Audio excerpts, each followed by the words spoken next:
Okay, so what this is pretty much for is any fractured arms, fractured legs, anything like that. This is used to pretty much support it. So, I mean, demonstrating what pretty much happens is you can double it up, you know, in size, whatever you want to do. But, you know, say if I have like a fractured wrist or anything, this molds. So, just mold it to where it's comfortable and, you know, whoever went down. You can tell it puts a lot of support right here, you know, to where it can't just move around or anything like that. And then you can, of course, with the bandage, just, you know, wrap it up.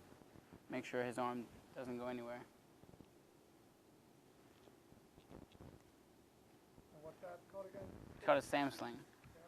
Yep, Sam splint, you know, Sam sling. People use different terms. Go ahead and Yep. see how that works. All right, so tourniquet is to stop massive hemorrhages. If you don't know, massive hemorrhages, you know, if you lose a limb, anything like that. These are not used in anywhere above the neck. Okay, if you have a shot, you know, anywhere under the armpit, it is not used. It doesn't matter how much blood is pouring, you do not use this. You could damage the victim. So the way this works, say I lose a foot. Also, put this in. What you want to do is whenever you're putting these in, whenever you're putting these on, wherever you lose the limb, you want to put it to the closest joint without covering the joint. So say I lose a foot, I'm going to put this as tight on this limb as I can.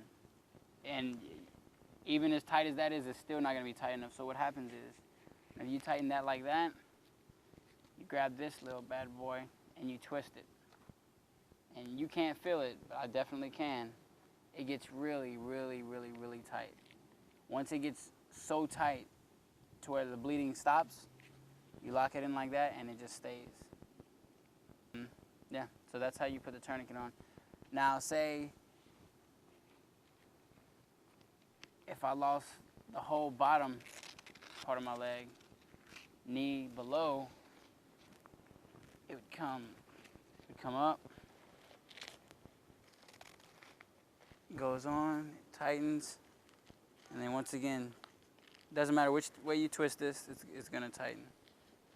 And you just keep tightening and tightening and tightening until until the bleeding stops.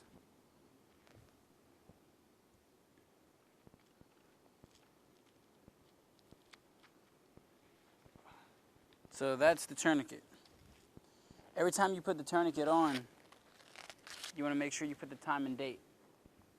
Because if you don't put the time and date, they could lose even more of that limb, and that would not be good. So the back of my calf is gashed. This comes. You normally don't even use these silver things right here. Just wrap it up.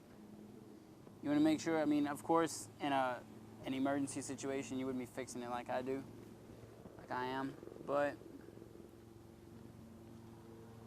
I'm going to get this how it's supposed to look. Every time you pull this tight, you have to put pressure. You put the most pressure on the wound itself.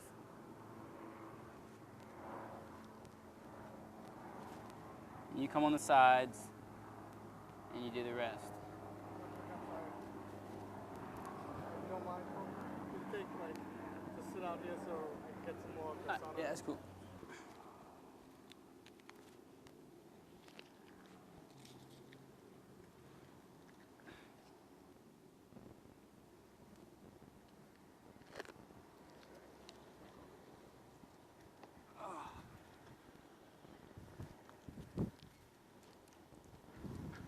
Wrap it up so the next guy doesn't have trouble with it.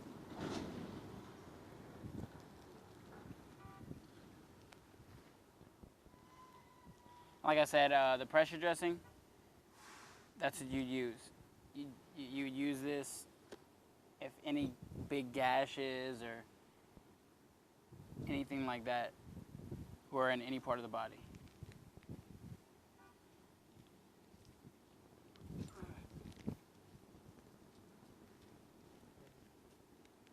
So next is the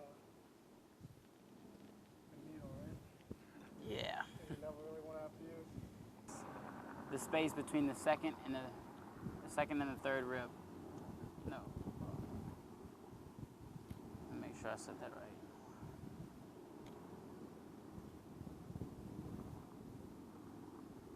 You want to go into the third intercostal space, excuse me. So what happens is, normally if you put someone's hand underneath their armpit, that's normally about where their where the third intercostal space is. I poke myself. So you got it, and what you want to do is you want to hit the rib. If you hit the rib, that means you will not puncture any arteries. So you want to stop, and then you push the catheter in. You pull the needle all the way out, okay? And then you just tape down these sides right here. Once the catheter is in, I'm not exactly sure what it's called, but it's a big circle with stickies on it, and you slap that over it, so no more air gets in there. Where exactly does it go on the side again? The placement of the... Either side, okay, so normal symptoms of a lung collapsing is a lot of times you can see the trachea pushing to the side. So of course, if your trachea is pushing to my right, the collapsed lung would be right here on my left.